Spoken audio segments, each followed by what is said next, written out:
Peace to the gang, and welcome to Quit the Cat Podcast. Peace to the gang, welcome back to Quit the Cat Podcast. Yes, sir. It's your boy BP, alongside the Bishop, and we have a very new guest with us, ladies and gentlemen. Wait a minute, I'm not a guest. Actually, she's not a guest. Damn, I done messed up already, and we ain't starting over. But she's not a guest. She is another host. Yes. This is our new host, the auntie of the podcast. Thank you, Miss PosiTiff. yes, Mrs. PosiTiff. Thank you. Yes. Tiffiney Hall. Did you hear that? Yes. So this is the official announcement. This is the official announcement. Yeah, this we is here. what we're doing. This is it. Yes. And we about to go crazy. Yeah, right. So listen, let's just get right into it. We was cleaning the parking lot before we even. Yeah, we were having a conversation. Let's clear the parking lot. Yes, we were having a conversation. If I may say this, I want to preface this. I was here before. Yes. Mm-hmm. And I was a guest that time. Right. So our interview wasn't even an interview, it was a conversation. Yes. And I just want to thank you guys because that conversation was so good. They invited me back permanently. Hey! That's real. Hey! You see where we at, right? So we're going to quit the cat. Quit the cat. Let's go. I apologize. Let's go. No. I just had to hype y'all up. No, talk. I got to the point where I just threw you in stuff. I didn't even throw you in. Like, it was like conversation. He was like, "Hey, do you and Tiff, you think y'all will?" I was like, "Yeah, we gonna do it." Oh, so I didn't know. I don't know. But you got something to do. So you was capping. No. No, y'all gonna do it. We gonna do it. Yeah. Oh, it's other stuff? Yeah. Oh my gosh. I don't know what it is, but I know y'all gonna do it. I trust y'all. Because it's not, I think, I don't know if he wants to tell you or I'm supposed to, but I just gave you a little bit, but that's what we'll figure it out. Yeah. We'll figure it out. I trust y'all. That's when I knew like everything was aligning, and I was like, yeah.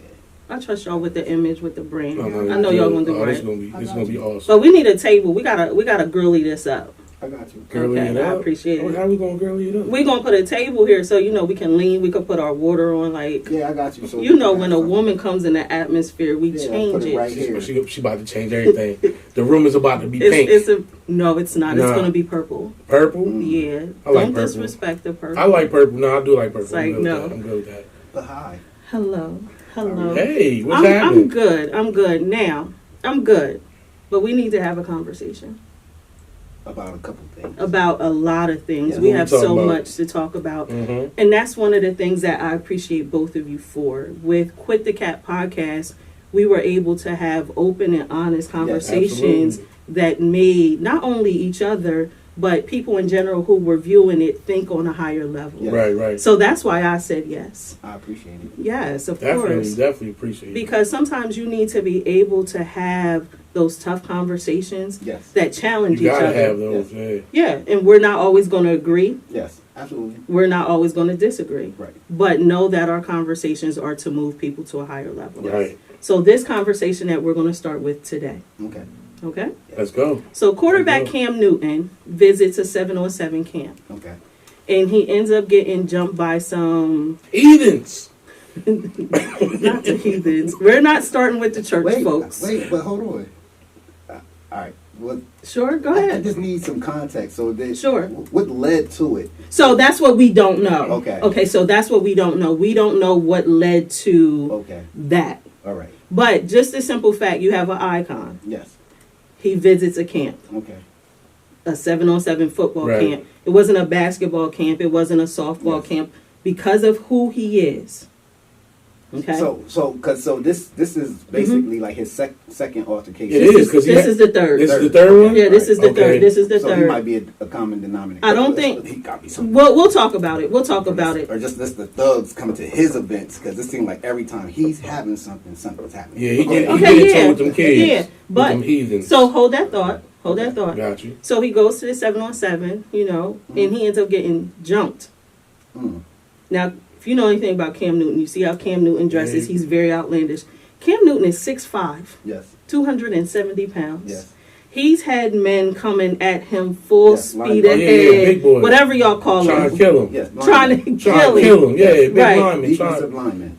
Linebackers. 330 pounds. That can run 40 yards in under 5 seconds. Yeah, so you get my point. I'm following you. So why would you not think before? Because them kids don't think. I don't think they think. They don't. I think sometimes when you look at that, somebody was going to the parking lot. That's the only thing I could think of. Like, if you hold on, we at the parking lot already. I mean, but you know what I'm saying? Why would they think to try him? I think because they carry guns. So they. Oh, you think they had they was in the parking lot already? I think they already got it with them. Like, really? Numbers. I mean, it's a good possibility because it just that. Some people to are not willing. Think that far. Some people are willing to take the ass whooping up front because I know once I get to the car, I'm gonna get my revenge. Really? And see, I feel people are so ignorant and stupid. Is that? Yeah. Unaware of consequences that I know coming from a place of ignorance. That's how you think. Like I feel, regardless of the side of any man, I know if you win this battle, I can win the war. Yeah. Wow. So I'm coming in with that mindset, ready to lose it all. I can ready lose to risk it in all. the fight, but I know where I'm willing to go. Yes, at the end of this, my level of ignorance is ignorance. Yeah, because at the end of the day, it's a football camp, you know, and then you're coming there, and I think the narrative for Cam Newton at this moment in time is he's easily riled, and he says in some of his comments of responding, "I'm richer than you." So I feel like when you have to talk and come down to a level of finances or say certain things, you think you're above it, but in the same time, you're on the same plane with them thinking it's just that you have money. Right. And you are willing to use that to poke the poor or poke, like it's evident. You don't have to say it, but that's your rebuttal. So I feel like if that's your conversation and your language, even when things don't go and that's your default, because that was the default. You ain't got more money than me. Right. You know, that shows that that's the arrogance I feel he But walks that comes around from with. that's from the ignorant place that he's from. That he might have excelled past that ignorance in the sense of where he's at financially, but who he is internally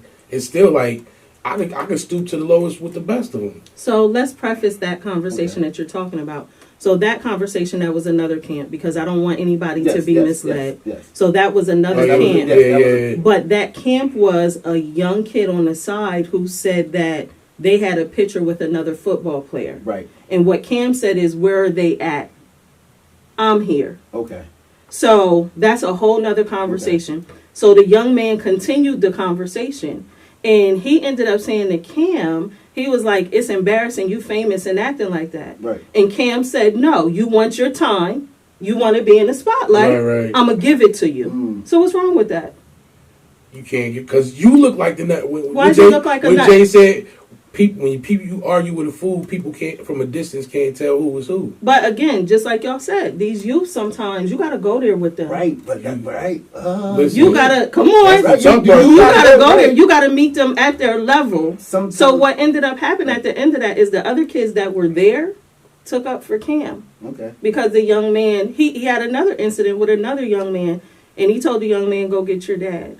He wanted to talk to his dad. I remember that's what because he literally said, no, he didn't say it like that. He said he wanted to talk. He wanted to talk to the dad, and the coach intervened, and Cam was like, "I'm not mad, because you know, as they have a tendency, people have a tendency to assume that when we're passionate or we talk with aggression, that we're mad. I hear it all the time. I do too, and I'm like, I'm not mad. I hear it all the time. You know, so again, not to negate anything that you're saying. We're gonna talk. We got a lifetime. I'm not going nowhere. Because I stayed at like 1,000. Like sometimes you just be so passionate about stuff. You're not mad. Yeah. And then you're like, I'm not mad. They're like, yes, you are. Yeah, no, it's not. Why don't you believe me? It's passion. That's it. So, you know, not defending Cam, but sometimes you gotta. I feel you. And I feel as though the youth respect you when you come to their level and then correct them. Okay. Do they? I don't know. Yes. Do they? Yes. So let's get to what happened, though. Because I can't. I don't know if I could get to your level and then not stay at your level. You could. I mean, I want to believe in my mind that yes, once I get to that level of ignorance, I'm gonna be like. So do you think it's ignorance, or do you think it's a lack of understanding? Both. So if you don't see the discipline or the correction at home, right, is it ignorance, or is it a lack of what's not modeled at home? Because I'm gonna tell you this: Cam Newton, anybody, icon, period. Okay. If you're at a football camp, this is somebody who has risen to a level that you are not at. Right. You respect that. Yes. I wanna know everything. Absolutely. I'm not going to disrespect you. I wouldn't have the audacity to disrespect think they came you. For that. Sometimes I think they do come for that. Yeah. By the clout chasers. Yes, and by the way it was handled and things, to me, that was their mission. Really? They were there looking for the confrontation. Or at least to cause trouble. I believe that. Just from the manner that it was handled. And just, from the video, I seen the aggression. I think they came for that. That's another conversation they came for that. About our youth. What you just said, going back to it, what you said, you come willing to risk it all. Yeah. You come willing to, I might not go home tonight because this is happening, and I know I feel disrespected because he dragged all of them. Yeah. Ain't even throw a punch. Yeah. He dragged all of them. And there again, there's no satisfaction in saying, oh, well, we're going to sue him because he hit us. Right. He didn't. Yeah. He just dragged all of them. Yeah. I was like, whoa. Yeah, I mean, it's a dirty game, man. That, like, you don't want to disregard the youth. Right. But they're different. There's a very different group of kids out there. And I can understand as I get older, like when you used to see an angry old man back in the day, he was just like, and it's like, cause you don't got time to be playing no kitty ass games with nobody. Like I'm not playing with you, kid. Are you saying that was him, or is that you now? That's me now. Like I understand it. Like I got kids in the neighborhood, and I'm like, so you I don't say nothing, so I be looking at them. So you the angry ass? I'm the angry ass. I'm Stanley. Stay off my grass. Don't knock. Like because they be so disrespectful when they start young and they just be cussing you. Like, all right, I know where I'm gonna go with this child because he need his ass whooped. Somebody needs spanking. Something. Where are you going? I don't know, but these kids get on my damn nerves. I do want. I like what you said. I wanna go. Meeting them, and so we will say this: we have put too much on our entertainers. Ooh, okay. Good. We have put too much focus on our entertainers and athletes as community activists or role models. We put these things on them that they did not sign up for. Right. They play football or they play basketball or they rap or whatever the case may be. Expecting them to truly understand the lens of our youth and where they're at now is so far removed. It's not their job.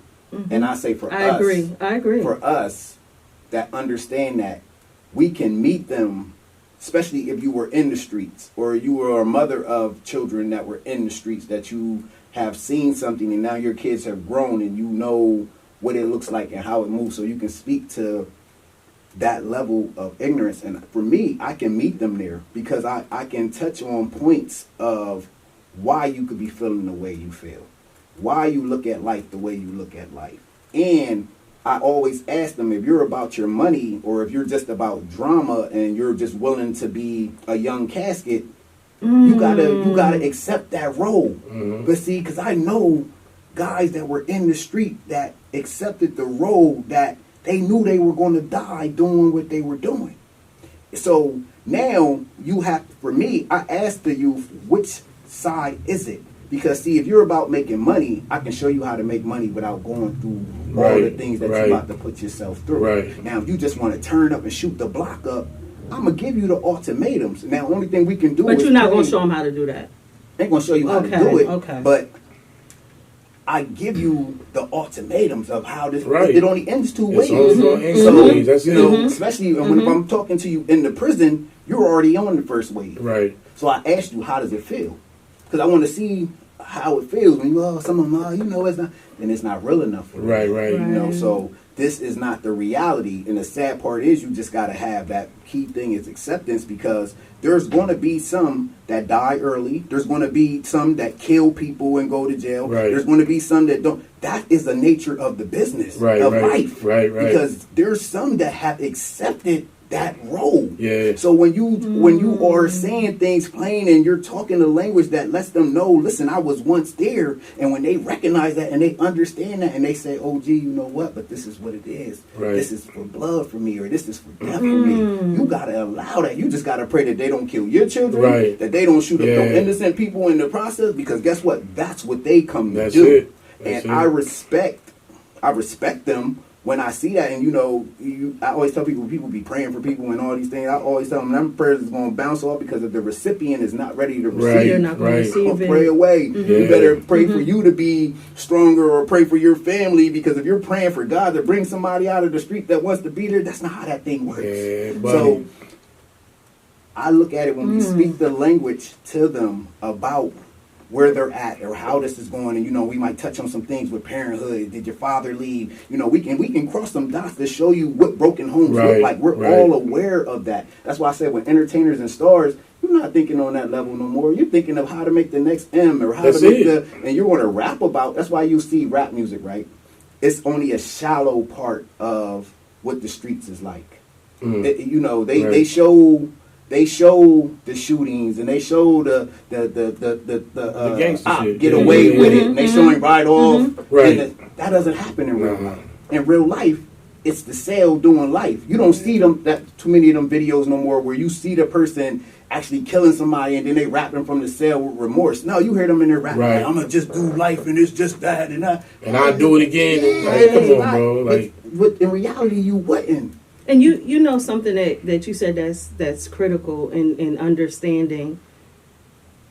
It comes to a point where you can only say so much. Yeah. And you have to accept that they're okay with the choices of their consequences. And they are of their decisions. They are until they actually see it like, and you know, sad or not. How do you think that we arrived at this point? Because we weren't always like this as a community. And I wanted to preface, so those athletes, those entertainers, whoever, it's okay that they rise to new levels and they don't feel obligated to come back in their communities because they've done the work to get out. And as communities, we cannot feel like they have an obligation. If they choose to, that's fine. If they don't, you got to be okay with it. But don't put that pressure on them either, because they've risen to a certain level. They owe you nothing. And then I say, some of them, if we look, like, I always would say, like, and I use Shady and I use Micah as a example. They wasn't from the streets. I don't expect them to come to save the hoods of Harrisburg. That wasn't their environment. They grew up with good parents and people loving them. They're not obligated to say, oh, I understand how they're doing over here, or I understand Hall Manor, or I understand. Nah, that's not. You can't be mad at them. You can't. That's not their responsibility. So I would never expect them to take on a fight that's not in their soul. And applaud them for coming back and even doing it. You know, you have the Chris Franklins, you know, everybody in our community who comes back, you know, and who has made it out and served. I applaud them for everything that they come back and do. Because they don't have to. And that's what the community needs to realize. They don't have to. But the community has to, though.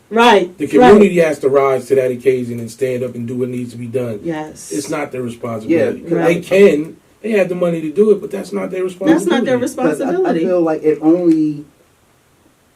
You have to have a heart for it.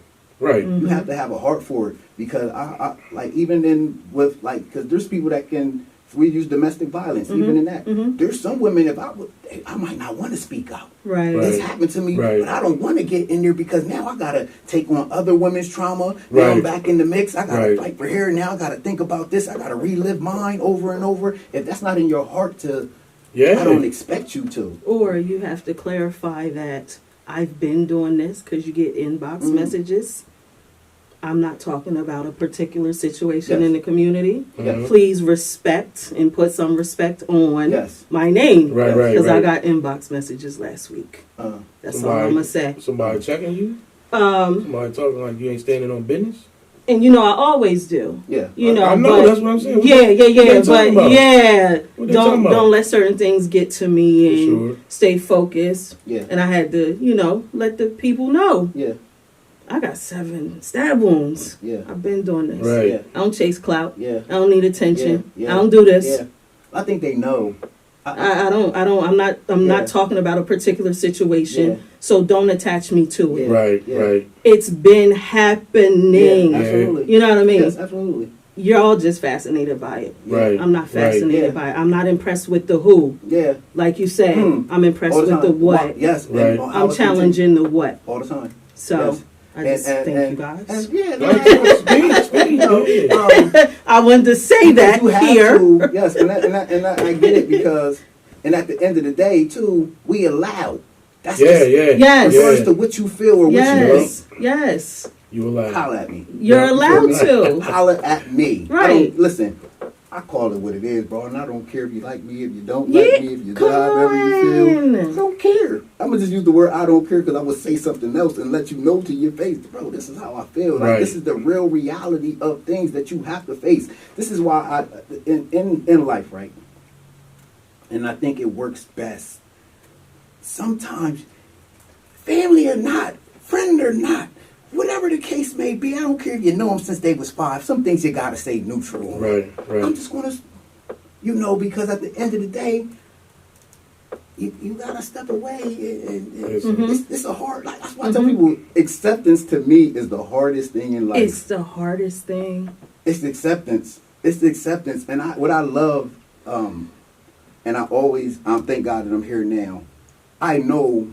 My mom and my dad wouldn't have never came on and said, "Not my son. He wouldn't have never. He wasn't the type of kid that." Right. You know, my mom could be like, "He was a good boy," and my dad would be like, "Well, he is." That's what you saw. But she knows. Right. So she wouldn't have been sitting on her. Not my son. Right. You understand? She put life insurance for me for a reason. And told me that you're covered in all the things that you do. So I know. That was the acceptance of this is where he's going to go, and this is where there's so many. When I see a naive parent, I see a lot that of lets those. me know that you didn't parent. I see a lot of those because there's no way, and you're not. So do you? Listen. I'll talk about it. Go ahead. On. We gotta talk. So, we got time. We good. We're gonna have a long life together. So do you think it's a naive parent, or do you think that? It's like, we're all awake. We're all, we're in tune with who we are. Do you think it's a naive parent, friend, whoever? If I say that, I didn't see this, what does that say about me? That you wasn't paying attention? You wasn't paying attention. So what does that say about me as a person? You understand what I'm saying? Yeah. So if I'm hanging, you just did a video last week and I loved it. Messy boots. Yes. Yeah. If I'm in this atmosphere and I got poop all over my boots and I'm not taking responsibility for, I didn't see the boot. Right. You done tracked it all. What does that say about me? Yes, absolutely. You don't care. People don't want to take responsibility and be aware and be awoke and say I was there and my child did this and I didn't see. Listen, how come everybody in the neighborhood know your son's bad but you? Everybody. Listen. I didn't see. His nickname is Tat Tat. Oh, God. Rat-a-tat. Rat-a-tat-tat. Sawed off. Half pump. But you ain't know that, though. Liquid drop. That's, perk 40. Yeah. Little perk. Look, you don't... Were these your friends? I named real people. I just named real people. So you want to tell me... You didn't know. That you didn't know. Right. You had a responsibility to know. You understand? Mm-hmm. So I say that as a parent, right? If I say to my son, I call my son, little thug drop bump, he's going to turn around and say, Dad, my name is 7. Right. As he should. Right. As he should. Yeah. So we know that in life, even as we go, like I always say, that name that's attached to you is for a reason. Right. So if they're calling you something, and the mom hears this is what they calling my son, that doesn't put you into questioning How come? Because names are bound to us. Yes. We got the Bible. I remember said that's the sweetest name you will hear is your name. Right. So if it's a name, even if you attach to you and you something you call or you brand or tap on your arm, that means something to you. Yep. So that is your stamp. Right. And it's being ingrained in you. So that's who you are. Yeah. That's who you are. Yeah. Your son's name is sawed off, and you know the neighborhood calls him that. He got to be sawed off. What does that tell you? Right. That you need to have a conversation with sawed off. But are they ready to have the conversation? And that's the problem. So that's the problem. I need to put it to that. But that's the problem. Yeah. They don't want to have the tough conversations. Yeah. Son, why are they calling you sawed off? You know why? Because you doing the same bullshit. He gonna say, "But why are you dating a guy? His name is Sawed Off Senior." Sawed Off Senior. You know, it's. I think it's about acceptance and taking and taking responsibility. That's a big word. It is acceptance and taking responsibility. That's why I ask the guys, like when there's young guys in the groups, I ask them and they stand up and I say, "State your name and who you are." Some of them stand up and say they nickname, and I say, "Why they call you that?" Right. Some of them be like, "Oh, well, nah, man, when somebody asks you your name, you gonna say it. Give me your name, yeah. And you'll see some of them, they're not even committed to what they think, because no one's never challenged them on that, So I feel like in our community, there's not a lot of challenging going on. You'll see people pop up when it's time for voting and all of those things. But I see even with some of the we got nonprofit groups that are out there, and what I like about a lot of them, and I don't not especially when you're from the streets, when you've been in domestic violence or you've been a part of things, you have all rights. Like I feel that governs you the right. So can't nobody say, "Oh, nah, I don't care if it was your auntie that almost killed somebody. I don't care if it was your dad that raped somebody or did something. We're going to talk about it. Yeah, you're not going to check me. Yeah. We got awards and we can come clap for you and all that. But you got to be ready to stand on the thing. Listen, this is why I move a certain way, because if I'm a representation of Bro to Go or any of these prison systems, when I'm out here moving, I got to be a representation of that at all times. Yeah. So if I want you to praise me and I want you to give me accolades and everybody applaud for me, if I do some dumb shit, I expect you to talk about Hold me accountable. Right. But you better hold me accountable. Even Wait a minute. Are you mad?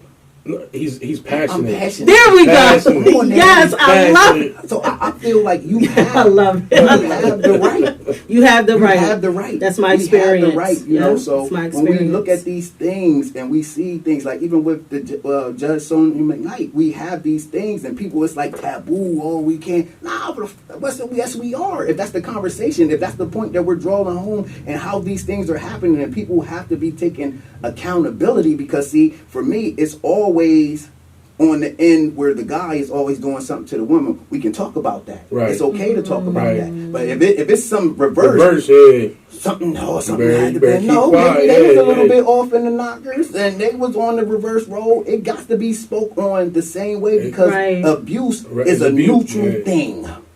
We keep putting abuse on gender sides. The world, when you watch the world and you live in it from a neutral standpoint, you will know that everything applies. On both sides, absolutely. You know, we got alpha females, alpha male. It applies. We're all connected with the same energy. Right. I got feminine energy. I got male energy. She got male energy, masculine, feminine. Everybody is wired with the same thing. We have become in this system of society of separating things and making the conversations one-sided, and everybody is walking to the banner of one side. Oh, I'm over here with them, and you don't want to hear truth. Right. See, truth is different. Truth doesn't have a side. Truth is truth. Truth is truth. That's it. So speaking of truth, and while we're on the subject, and I know you wanted to say something, one of the most, when you don't stay neutral. Yes. I'm going to put it out there. So when it happened to me, I've seen several situations where people who felt as though, who put it in a situation where like I had did something wrong. Right. Like family members, friends. Yes. They're in situations because it's their family members now. Yes. They're on the side of the family member, but didn't hold their family member accountable for what they did to me. Yes. And I'm just sitting back and I'm watching. Yes. No apology, no nothing. Because it's a family full of abusers. Right. Like, Yeah, so I'm just. But you say you reap what you sow. So it's that's why I listen, man. I am coming to gather facts, and I'm coming to listen. I am coming to understand. I am coming to learn before I say, "Oh, this is what this is." Right, or this is what this is. I'm staying in the middle, binary. And just because you love somebody doesn't mean you don't hold them accountable for their actions. Yes. You can love somebody. It can be mom, dad, sister, brother. If they're wrong, hold them accountable and make them responsible. That doesn't mean that you love them any less. It means that they did something wrong. I come from a make your bed family. You make that bed, you better lay in it. You better jump in that joint. You better lay in that joint. You better make that bed. You better lay in it. I remember. My dad. If something was going on, especially in my younger days, where like me and my oldest son, his mom, when we was confrontation, my dad was coming to get me, correct me, but also telling her, "You need to move on from this." About it. Right. That's real. You understand? Mm-hmm. This is who he is. Right. You need to move on from this. And until he figures out who he is, this is what you're going to get more of. Yeah. You understand? Mm-hmm. So, and that was that. I respect that, and I understood the role. That's why, for me, I am such an advocate on correcting men, not not as in a victim, but correcting men in the role that they say we're supposed to assume. Are we assuming it? Yes. That's why I look in the prisons and with black males and males, period. Well, I can only speak for my race, my guys, is that we have to be teachers and leaders to our families. And so if we're talking about responsibility, for us, it's our responsibility anyway. Right. You understand what I'm saying? Absolutely. So the things that's happening in the streets with these kids murdering and then shooting, that's on us. I don't even look at it like it's on the mom, because I can't expect a mom to teach a family, even if it's girls and boys, the thing that a man is supposed to come in and teach a family, even guiding the mother. Because the mother is no different than the children, because she's still learning, because she might have missed the father, so now she didn't get the teaching. She don't got the strong things to put in the boy to make sure that the boy is on the right track, because she missed it. So now they keep missing it in generations, and the men are not teaching. We can't hold the mom at fault. That's why I said, even if the mom was out here and she was doing what she thought she was and didn't be able to pay attention to the things in the street, where's the dad? I don't care if he's serving 20 years, sir, that's on you. Who's the man in her life? So I tell him all the time, listen, I don't care what crime you commit, right? And the things that you do, the sins of the Bible don't say the sins of the mother, it's the sins of the father. What did we do? So if it's the sin of the father, so listen, I tell men all the time, you don't just owe the system. You think you pay the time back to the system? Oh no, you still owe God. You still owe to plant seeds to make it right. And see, some of them think I served my time. Listen, they will kill your grandson. They will kill your son. You still owe. You still owe. If you're not planting those seeds to get a new harvest, to get the turnover for your family rolling, you still owe. I don't care if you serve man-made time. You still owe the universe, especially if you took a life. It wants a life back. So if you're not planting the seeds and giving seeds. So here's the thing, I tell moms, you got to be cautious who you lay with. Come on. You got to be cautious who you lay with, because the things that this man do will come accountable to your children if you like it or not. See, that's why I say, what are we studying? That's why people, I think, hey, we studying the word, we going to church, y'all ain't teaching them that the stuff that you do if you lay with a certain person, even though you might not have done nothing wrong, let him be the universe is coming to collect. God is coming to collect. Whatever you want, you reap what you sow. This is how this thing works. So the sins of the father changes the corrupt. So when we're sitting here trying to change generational things in a family, if the dad's not stepping in, and even if the mom's not meeting somebody that can come in and the father the children and say, you know what, I take responsibility for them.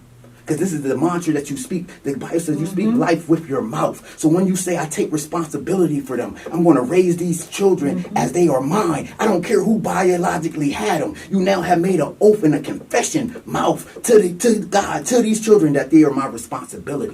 So now I take care of them with that responsibility. So all the voids that the original dad might have, that wipes away, because now you're in the covenant of someone that says, I've come in to take care of them and be responsible for this family. And that's what I tell them in there. Listen, I don't care. You will have to pay the seed. Like it's the seed. It comes from the loins. So that's just how it operates. And you know, and that was passion. It's accepting, man, and that's where I be at. That's why I watch people so recklessly thinking that it's over. It's not. I promise you could be a grandpa, and whenever the time says it comes, and your grandson gets murdered. What did you thought you? Oh, you thought because you made it to be old. You thought it was. You ain't sowing nothing. Right. You ain't giving nothing back. You're not contributing. So you think you're just existing? Oh, we still coming to collect. We'll come collect from your daughter, your son, their kids. You might want. We coming to collect. That's how life works. That's why you'll see things happen, and you're like, why is all of this happening? Because no one ever took the time to say, I'm take responsible. I have acceptance. I am for this. This is on me. Now let me turn around and lead my family. Right. But or sow something different to produce a different harvest. You have to. That's why you have to. You got to. You got to get out here and help. You have to have that heart to get back for what you tore down. Right. Everything that's out there that's broken, we contribute to breaking it. Absolutely. You understand? So I they asked me, why you going to prison? Why you do this? I took so much. I took so much. I was out there and I was doing things. And even though I didn't harm nobody to the point where I took a life, but I still harmed people. I still did things. So now I'm redeemed from that. Ooh. I know my family is blessed, but now I got a heart to keep sowing. So now I am accountable to tell the next man, bro, this is on you. I don't care if you served your 5 years, you still owe. They look at me all the time. You still owe. There's some of them, and you look at it. Some of them 10 years. I did 5 years, and they still sitting in there, still serving time. You still owe. You haven't. You still paying. And there's some of them. If I still got you in here and you still paying, all right, your son, but you still paying. And that's, you see the dad, you see the grandpa, and you see the son. In the jail together. Now you get into the point where you see the great grand. We're going number. We're getting the lineage is lengthening of males in prison, and I feel like where we're at with everything that's going on, men are not being men in the families. Men are not speaking up and giving something on the output because there's nothing in there to give. And that's why you see a lot of these, even with some of these groups, they're staggering. And I'm hearing like in these nonprofits, ain't no one really taking away nothing because no one has nothing to pour out. If you watch, you can look. You see it in the language. You see it in what they're offering. You only can change so much picking up trash. You only can change so much doing events where you have to be feeding something in there that is going to change the mind of the youth. Right. And if you're not working on it and that's not your concern, you out here aimlessly and you're just going to keep collecting, nothing being done, shootings are still going to be happening, they're still going to be filling out grants, still collecting, and it's going to be, and then you're going to look up and say, what did we accomplish? Nothing has changed. People have got paid, but nothing has changed. So when you look at that and you can see it, because I promise you, what we don't pay attention to is the language that people use. And if you paid attention, you will realize they ain't saying shit. Yeah. And I hear it all the time. I hear it in there because I like to question. I like to ask questions, and I like to say, hey, well, what have you learned from such and such? What do you learn when you over there? Fill me in. Right. What was your takeaway? Give me 2 or 3 points that you learned when you was in a conversation with or you sat with, and people can't even remember anything that has been given to them to change their life. Why? Because people are not pouring nothing in with the mind of seeing change. Right. You understand? You gotta see it. You gotta listen, bro. If I didn't believe it in my heart that I know when I speak to people or I talk to them that even if one gets it, you did your job. That's all you gotta get. So everybody's trying to get the mask. Listen, bro. If I can get one person. And I know they're not going to return to that sale, or they're not going to return to that gun, or realize that, then I'm good, bro. Right. And it is my duty. Like, it is my reason for being. So I do feel this. I ain't going to, because I'll keep going. Yeah, we're going to stop you in a minute, because we're letting you go right now, because we're about to pass the plate. We on contribution. That's what I thought about today, was. That's what was my question too. So I'll just go into that question and I'm gonna pass it over. Do you feel that us in society, from our culture and things we were wired for contribution to our people, to our community? I think that's where it started at. I think all we did was contribute to our communities back in the day. Now I don't see that to be so true. But I do think contribution is a big part of who we are. Like, if we contributed, like that's a big part of humanity, period. Yeah. Like, humanity doesn't survive or get this far without the contributions of everyone. Yes. But inside of our culture, we are highly limited in the contributions that we put out there, or we're waiting for a grand contribution from outside entity that's never coming. It's us. You think we're waiting on it? Niggas is waiting on it. Niggas is waiting. They're waiting on it. They're waiting on it. I know ain't nobody coming. But I'm saying, us as a people, as black people, they're waiting on it as a black people. Black people we're different. Yeah, black people different. Of course, yeah, black people different. It's definitely different than niggas and black folk. You know what I'm saying? Black folk are a great contribution, but we got to do more.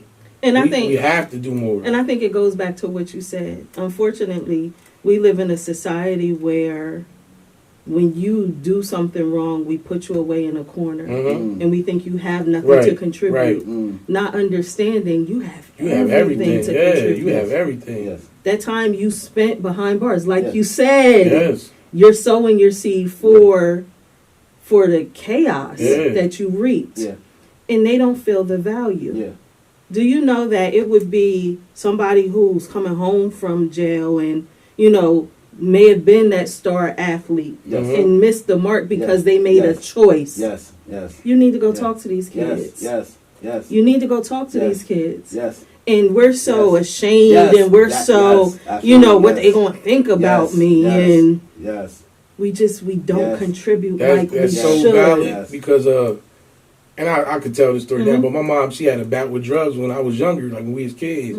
And I was like, Mom, like, she healed, she good, 100%, everything great. I'm like, you need to tell that story because it's people struggling. And she's like, no, I just don't know if I'm ready to tell it. And I'm like, ain't no point in being embarrassed now. Like, you wasn't embarrassed then. Right. So, you know what I mean? Like, I mean, don't be me, like, ain't trying to be a but you know what I mean? Like, she was, but you know what I mean? Like, I'm like, you can help somebody because the fact that you've been through so much, people think you don't. Oh, I've been through this. You got that. That makes you qualified to speak. If I don't fall off my bike and then get back up and ride it again, I can't tell you how to ride a bike. I'd be like, man, I fell off. I ain't never jump on that joint ever again. Or I was cool. Like, or tell you how that fall felt. Right. I can't. That fall hurt. Fall is crazy. That hurt. I skinned my knees. So I made sure when I got up this time, I stayed on balance and I pedaled my feet. And I'm going to show you how. And this is how we do it. But we don't do that. Or when we do, we think we're better than. Whoa. Yeah. Whoa, you don't know what I came through. Right. I'm not better than nobody. Come on. You don't know who I serve. Right. And I think we get mixed up with that too. If you know who you serve, you wouldn't look like what you went through. Right. He brought you through for a reason. Absolutely. He brought you through for a reason. There's a reason. And I believe personally, and I don't place my beliefs on anybody. Yeah. People believe what they want. Yeah. If I came through what I came through, I believe God is expecting me to show up looking like Him. Yes. That's dope. He's expecting me to show up. And I see God in this boldly image. Like, He don't care what y'all think about Him. You can see higher self. My name, Tiffiney, means the image of God. My name means image of God. So that's a whole nother story. But that's how you're supposed to show up. When you walk in a room, you should see God. 100%. Come on. Understand that. I'm with you. And what does that look like? That's not arrogance. No. I know what He's done because I know in the streets, you, Bishop, how close you been. Randy, how close you been. Tiffany, how close you been. Right. I know how I'm going to show up. I don't care what you think about me. Because I know who brought me through. I ain't got time to. I ain't paying attention to you. Yes. I'm paying attention to Him. Right. Yeah. And I'm going to serve Him fearlessly. Yeah. He expects you to do something. Yeah. And if you don't, again, the universe. Yeah. He's going to continue to do what He does until you learn the lesson and you just surrender and you say, okay. So that leads me to a question, because this is how I think. if that's the case, do you think there's such thing as reincarnation? Because my belief is that God gonna keep bringing you back till you figure it out, until you get it right. I don't even think it's bringing you back, because some people are still going through the loop. Bro, he ain't letting you go. They ain't even waiting for reincarnation. They in the spin right now. They ain't never coming out they in the spin, bro. That joint they in the spin. Only thing that's changing for people, because see, here's the thing. We get see, we get into this thing where we think external things is us changing. Oh, because we changed and painted our house. Right. New Honda. Because I moved to a new neighborhood. Yeah. And I'll be like, you still the same. That's just another chapter. They ain't changed nothing. That's the material thing. Yeah. If this doesn't change inside, right? And what people have, they under that impression that that's changing. Oh, I got a title now, or that's not you changing, because you're still the prick that you was with a title. Yes. Now you just Dr. Prick. So now it's that thing where I just, for me, I be wondering how people feel inside. Like, do we really shut off and just exist and look for external things and just being? I don't know. I can't speak for how everyone feels inside, but you could tell by, like you said, the conversations, the way people carry themselves, the way people talk, where they move, everything. Like, you don't care about you. You don't love yourself. You don't even like yourself. There's a lot of people that don't even like themselves. And you can hear it in how they speak, and like they have doubts and they don't believe in it. And I want to say, I had to learn.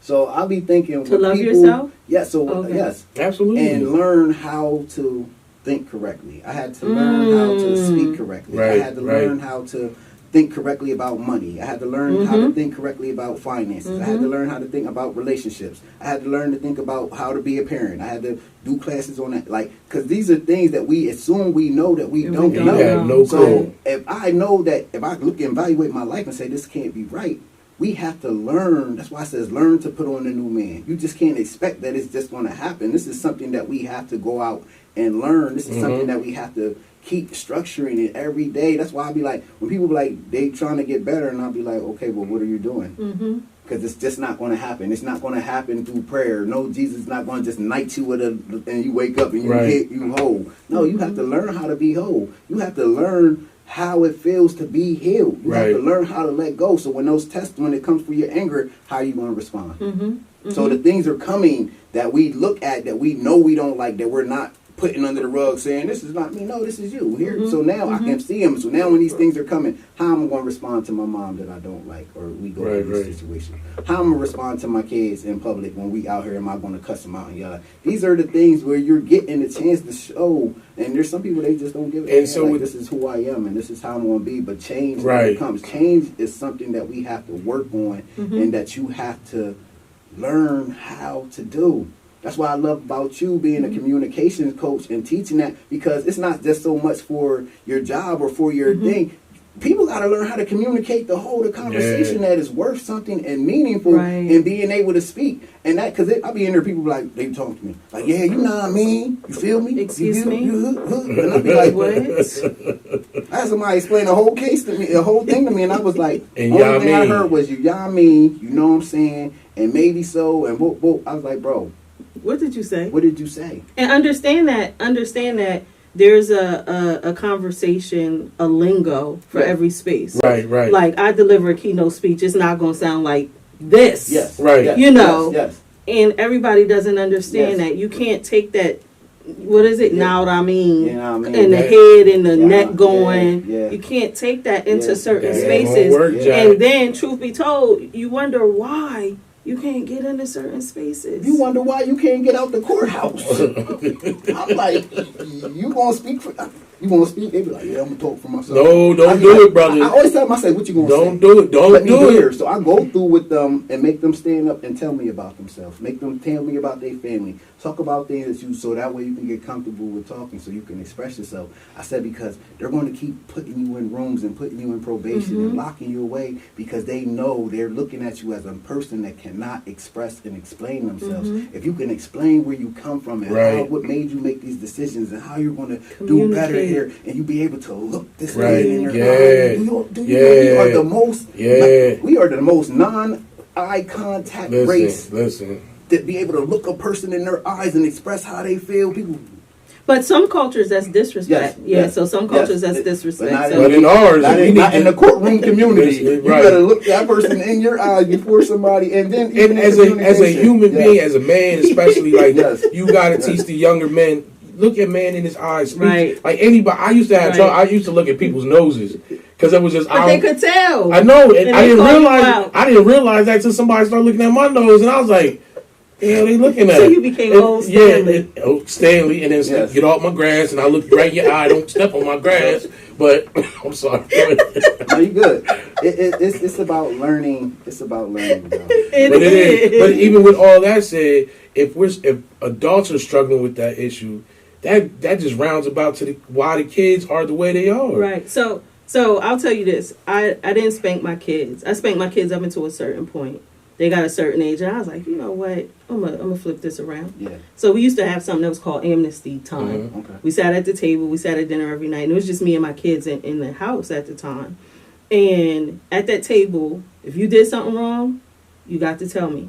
It didn't matter what it was. Okay. And you would never get in trouble. Okay. Right. And I would get up from that table sometimes. I'd be like, oh my God. Oh. And I had a son. And a daughter. Right. And my son was 5 years older.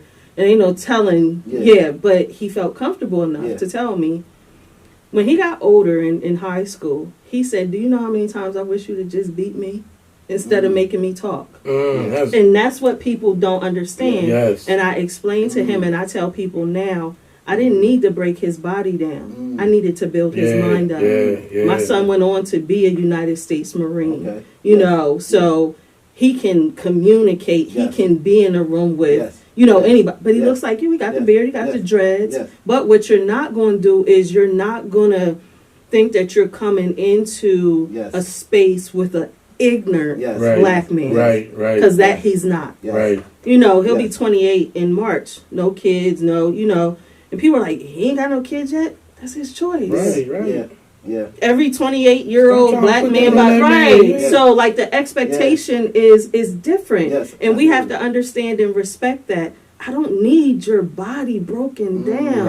Right. I need your mind built up. I need you to be able to go in and have corporate conversations and and defend yourself where people they don't fear you, but they fear you. Yes. And because you're coming in with and you're not going to fear them. And you don't fear them because if you can sit in front of your mom and tell her the truth of what you was actually outside doing, nobody tells mom the truth. And even in you saying that, understanding back to young people, make space for them to tell you the truth. Because we always want to correct them. Make space. That's their experience. I'm not going to tell my daughter she's wrong for feeling a certain way about something. And I had to learn that. My son would come home. He lives in New York. And I'd be like, are you going to church with me? And he's like, no. I'm like, why aren't you going to church? And he had to sit me down one day, and he was like, Mom, I want you to know I believe in God. Yeah. But coming up through the church, I seen some things. And I don't believe the way you believe. Right. And I was like, okay. He said, but I'm letting you know, I do believe in God. So, you don't have to question that. But it made me take a step back. Well, I saw those same things in church, too. Right. Why am I believing what I believe? So, but again, allowing our kids that room to just talk. Yeah. I can't wait to have a conversation on that. Yeah. To talk. I think that's amazing because that's something that I've never had to beat my daughter. And I'm probably soft, so probably. If I had to, I'd probably be like, I had to beat you. Oh my gosh. I'm terrible. But just knowing that I could just sit there and just talk to me. Right. I don't care what it is. Like she's 17. I'm like, listen. But the stuff you're gonna find out. No, I've been to, but I'm saying this is throughout life. I've been talking, talk to me. The conversations she's gonna come to you with as she gets, you're gonna be like, I didn't mean all that. No, but that's the thing. You're gonna have to take a deep breath. I don't, but I do because what I understand is I didn't have nobody to talk to, and I needed somebody to talk to as a kid. You still gonna be like, I'm still gonna put you in your place, but at the same time, I need you to understand that. If you can't talk to nobody, you can talk to me. You can talk to me, and it may be uncomfortable, and it may be uncomfortable for both of us. But I need you to know that you don't ever need to go find anybody else to talk to. The space you're making, right. I need you to know the that space you're making. I don't care what it is. Please talk to me. Yeah. Because if you can't, then you get lost. And then somebody might steer you wrong. And then it's over after that. My son was stationed in Hawaii, and he used to call me with some stuff. I'd be like, oh my gosh. And I would just listen. And he still does at 28. Like, we talked. Last week it was bruh. I was like, I am not your bruh. He was like, you my bruh, you my homie, you. And I was like, all right, bruh. Right. You know, you got to make that space for that's them to be. Though. I think that's beautiful. It is. It's funny. Like, it is. Because, I mean, now in my later years, me and my mom talk regularly. Like, she'd be like, what do you think I should do about this? And I'm like, every other woman in my life thinks she runs my life. She the only one that run my life that sits there. What do you think I should do about this, baby? And, you know what I mean? I'm like this, you know what I mean? But it's good to know that I can talk to her. Right. You know what I mean? Yeah, you got to make that space. You have to make that space. And a lot of kids probably don't have that space. Right. And like you said, they're going to find out in the streets. Yeah. So if they go to the streets and if they go to the streets and they had a conversation, they may steer them wrong. Yeah. And that's, again, goes back to, you know, the OGs in the community. Yes. You know, how often do you hear the OGs in the community back in the day? Yeah. They might be hustling and doing what they're doing, but if they seen you going down the street in this school hours, why ain't you in school? What you doing, young boy? Yeah. Why ain't you in school? Yeah. And they gonna get you to school. Yeah, they gonna get you to school. And we don't do that anymore. Cause they'll be like, why you say something to my kid? Your kid wasn't at school. Yeah, they already know. Listen, pull up on me. Right. Let's have a conversation. Said we're gonna clear out the parking lot. So yeah, let's end with that. Let's clear out the parking lot. What does that mean? You know what I mean? I'm not. We coming up on time. Okay. Okay. We're gonna talk about the parking lot. That must have been meant to be, not to happen. Yeah. Okay. We're gonna talk about that, but it went the way it went. Okay. But I like you. What you think about the first episode? What y'all feel about it so far? That was good conversation. I can't wait for the next one because I want to talk about. What you want to talk about? You want to have that conversation? Church and belief. Mm-hmm. Well, next week is first Monday after the first Sunday. Okay. Well, I'm going to be limited on my conversation about the church. Why? I don't know much about the church. It's not the church, so to say, in its body as being just in belief, the beliefs. Okay, you got something to say about this conversation. Everybody's coming a part of this conversation. I'm gonna be in it. I'm gonna say something. The Lord got me here. I can't wait to have it. I got a new song. It's called "The Lord Did His Thing Pun Me." I think y'all should rock with that. It'll be out next week. Anything else I want to say to close this out? You want to tell them where to find you? Our new co-host. Chica, you going to find her on the Quit the Cat page with us now. Wait a minute. You sing? You do everything. He does music, yes. Yeah, I do music. I can't sing. I would try, though. He can carry a tune. I can carry a tune, Where are you carrying it to? To the bank. Cash it in. Ching-chang. To the bank, cash it in, ching ching. Is that racist? Is chink chink or ching ching? Oh my gosh. Okay. CHING. I just wanted to make sure because I don't want us to have no problems. We don't want to be shut down. She's gonna keep us in line. Yeah, I have to. She's gonna be like our my brothers, my nephews. Wait a minute, not the church mother. This is the auntie. This is the auntie. I'm the auntie. No, I'm not. I'm gonna be the auntie because I done had some church issues too. All right. And I had some church hurts too. This ain't church hurts for me. It's understanding. I done had some misunderstandings. I got you. I've been in my church 28 years. You think I had some misunderstandings? We're gonna hold on because I want to talk about God and all of that. I thank God for my new pastor. So I just want to preface that. Okay. Shout out pastor. Shout out pastor. Shout out Macedonian Missionary Baptist Church. Yes. No, keep rocking with us. This about to be popping. Yes. This is just the first episode. Wait till y'all see our photo shoot. Go ahead. Close us out. Thank you for tuning in to Quit the Cat Podcast.